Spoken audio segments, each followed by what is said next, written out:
This is Levi. Levi is a man of peace. Your average family man. And a devout milk-chugging member of the Amish mafia that wouldn't touch an electronic even if it looked like Ana de Armas. A simple man with an unabashed love for his homegrown dairy products. May the Kraft Select Mac and Cheese cleanse your soul! But his regular Amish life would soon experience a disruption straight from the fleek zone. When his bitch wife, Esther, his words, not mine, would cheat on him with the gardening robot. And although he could not be for certain when his son came home from the hospital, there were signs. Is a lie. Democracy is non-negotiable. Is a preferable alternative to communism. So although that fateful day his son may not have been born, what was born was an irrational hatred for all electricity and robots. So although Levi always liked to enjoy his Amish lifestyle in peace, it was time to inflict it on the rest of the world. It was time to eradicate electricity. First step, eliminate the power grid with a series of nukes. Second step, destroy any faction that tried to re-establish said power grid. But he would not use any guns. He would use his modified leaf blower and his stockpile of various dairy products that are not limited to but may include milk. Because as it would turn out, no other dairy product fits in the Man Milker 3000 patent pending. So will the Man Milker patent pending be enough for Levi Yoderzoid to take out all 4 electrical using heretical factions? Most definitely. This is the story of the Cable Guy Crusade right here on Spike TV. Let's take it back to day 1. Before the Amish nukes dropped, Levi made sure to get the party started a little early with a little 1-2 action. A little boning the Joneses, jumping the neighbors' bones, boning down Janice and Greg, if you know what I mean. And if you don't, what you may understand is the Amish nuke that leveled the entire neighborhood and vaporized all the poor people that couldn't buy a ticket into the vault. Now, would Levi go down to the vault? No. I mean, Levi is an Amish man of Amish principle. What, are you stupid or something? Are you slow in the head? The electric exposure he would face would be deadly. So instead, he stayed above ground with the nukes, taking shelter in his trusty fridge. Hey, you laugh now, but it worked. And it worked flawlessly. Sure, he had a little 200-year coma there, but other than that, flawlessly. Don't think about it too hard, alright? George didn't, and it made that New Balance wearing son of a bitch a billionaire. Be like George. Let's keep moving. So with phase 2 now begun and in a post-nuke world, where would Levi go first? Of course, back to his old hood for a little where are they now? Taking a swing by his ex's house, and wouldn't you know it, the first thing that Levi saw was that prick Codsworth that stuck his jumper cables into his wife. This is for banging my wife, you magnetic hunk of shit, he said calmly. Then he set his sights on Concord to meet up with the LARPers. Now the great thing about the Millisecond Men was that they were such losers that they didn't have electricity or robots or any advanced electronic technology. These dorks' incompetence, and I mean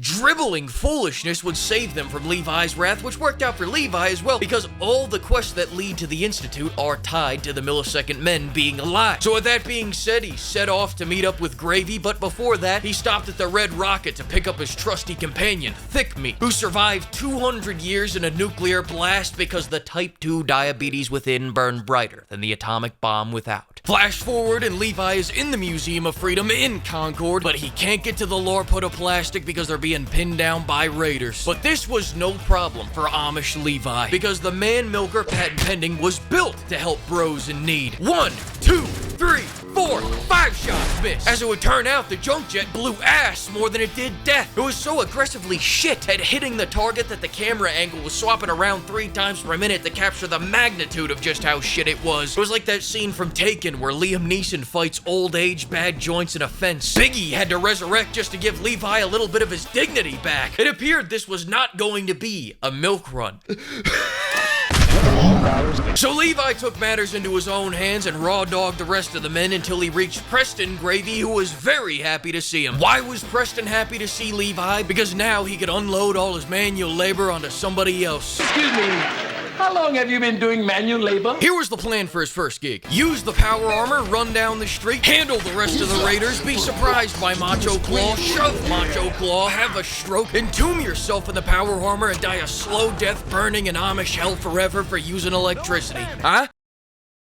But our Amish Levi did not like this plan. In fact, he had a different plan, a better plan. And that plan was to down a trusty box of Kraft Mac, shove Macho Claw's ass into the sun. I like my cat.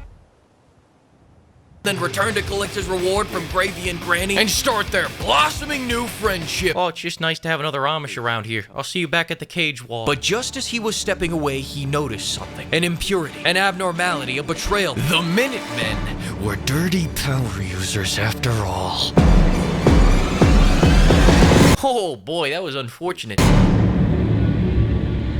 Yelled Levi angrily, and then he returned to Sanctuary alone, now completely screwed because he shoved his elderly chances of completing the main quest into the fucking ceiling. He sat that evening on his prayer folding chair facing Nicolas Cage's house, asking Amish god Emperor Cage for guidance. Where would Levi go next? And wouldn't you believe it? He heard back in a voice so sweet he thought he heard the shuffle of the angels' feet. It was clear what he had to do. So he immediately suited up, hopped into his new tractor, and began riding out to Diamond City. The road to Diamond City was pretty smooth, except for the lady he had to shove into a power pylon, but other than that, smooth. He was making record times and headbanging to a little enclave radio, which is like if AJ and Every American Anthem shared a radio program. 1 second you're listening to a banger, the next second some dude interrupts the anthem for a call to retake the country, and then you're right back to the anthem again. It's like Red Bull for rednecks. No wait, that's just Monster Energy. I'm getting off track. Back to Levi. When he made it to Diamond City and sashayed up to the front gate, he noticed Piper was having a Karen moment, yelling into the intercom for Diamond City's manager, so Levi tried to calm her down. Honest to Cage he did. When BAM! Levi accidentally blasted her ass. It was a premature milking. Legitimately an accident according to the history book. This was bad because Levi needed Piper for some main missions, but even worse because now he couldn't talk to the mayor because he was standing stuck outside waiting on Piper's now very dead ass. Levi waited a day, then a week, then a month, then a year, 10 years. He kept trying to talk to the mayor, but he wouldn't budge. He was a simp through and through. He wanted to pipe the Piper, so he would only talk to her.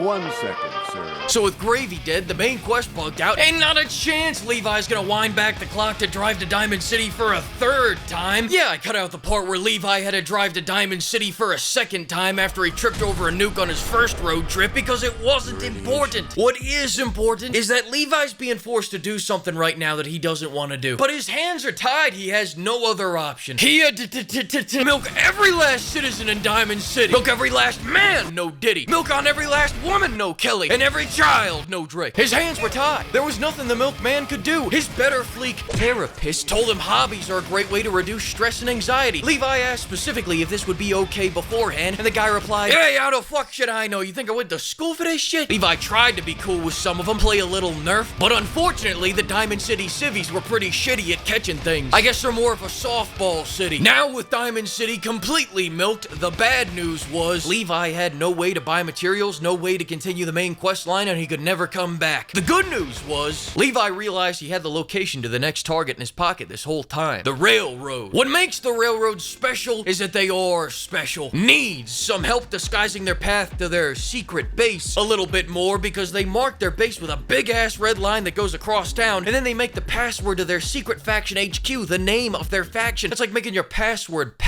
Nonetheless, boy were they happy to see Levi, and Levi was happy to see them. Now, as a real quick history lesson, the railroad is a faction that helps the robots, and therefore that was enough casus belli for Levi to ex-queso them.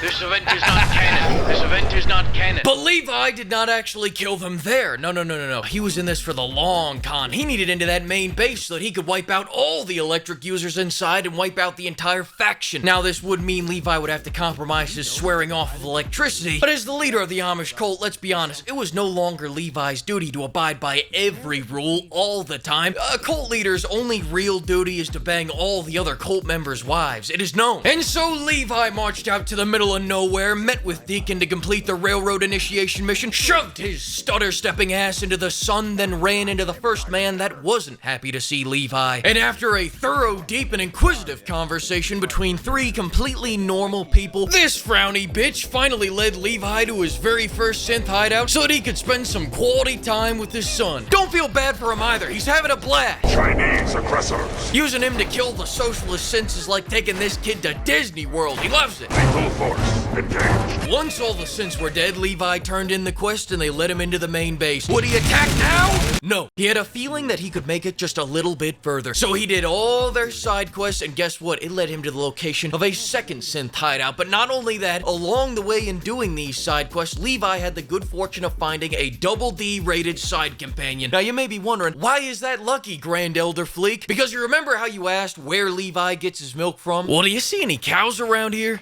Neither do I, pimp. Neither do I. And so with the addition of Levi's new companion, Levi stocked up on 300 more bottles of milk, and then he returned to the Railroad HQ. We're all the synths got. No, you're all the synths had, pal.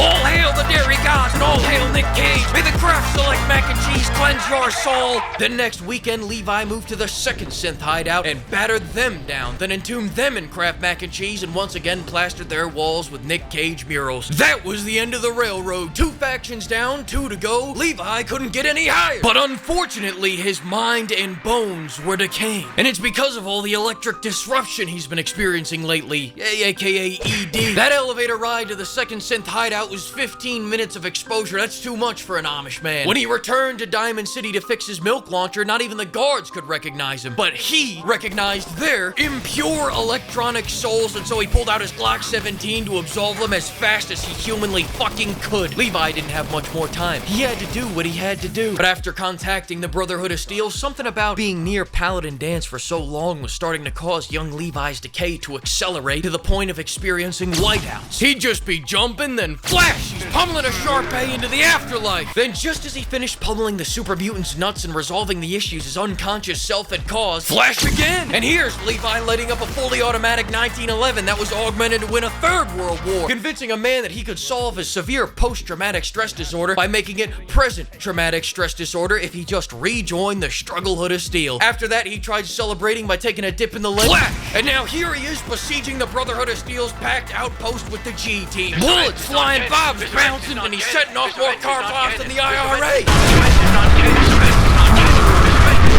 No, what Levi actually did was flick the craft switch on to full auto, and with the power of the Double D team behind him that provided him with 30,000 rounds of ammunition, he let the leche loose. One after the next, the Sisyhood of Steel returned as much fire as they could, but Levi was in his milkman armor. He was tweaking on craft. He simply was fed up. He was the greatest and utterly unstoppable goat. He peppered Jack. Whoa, what size quote is that, Maxon? Let me try that on. Told them they had to Asiad go. Oh, hey, don't you run from the milkman. Say brave, bitch. Clean your room, pal. Clean your room. Clean your room. Cut her throat. If you move again, I will tear you limb from fucking limb, buddy. It's always cheddar to give than to receive. My turn. Camembert. Levi then flew up to the ship in his milk-powered armor, gunned down every last pilot in the cockpit, and then gunned down every last power armor using filth that stood in his path. Levi looked at each individual soldier in their eyes and he milked them personally.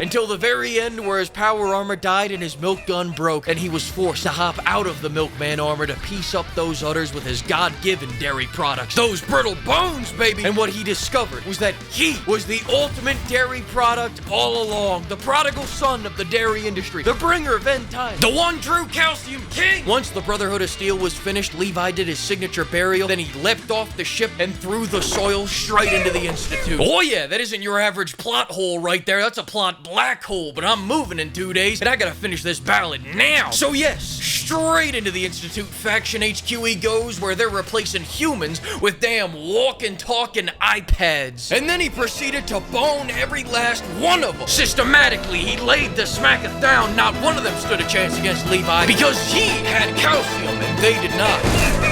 He's up! Damn, man!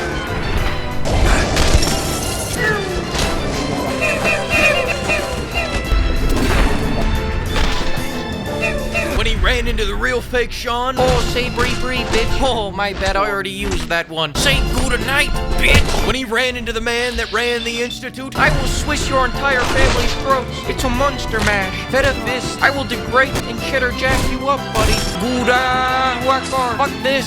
Good a day to die hard for Jesus Christ. he suplexed and ripped every last one. Flash again! Levi woke up overlooking an arena in which all the remaining members of every faction were fighting to the death. Brotherhood fighting Hellcats, fighting Raiders, fighting the Institute, lasers flying left and right. It was a big bloodbath. Esther, you've met me at a very strange time in my life.